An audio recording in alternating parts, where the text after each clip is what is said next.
Ito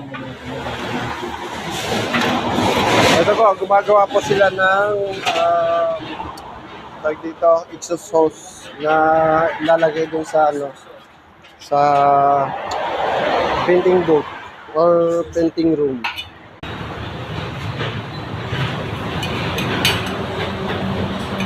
Bakit po ng kaldero?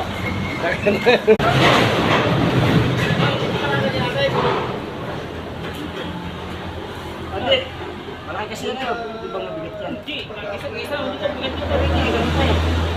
Hindi. Tapos. Oh. Dalawa dyan. Dalawa bigat. Ikaw ang dalawa. Oh. Ano, doon ka sa, paano, Bakalan sa junk shop. Ano? Pwede. Huwag niyo pong kalimutan mag-subscribe, mag-comment sa comment section at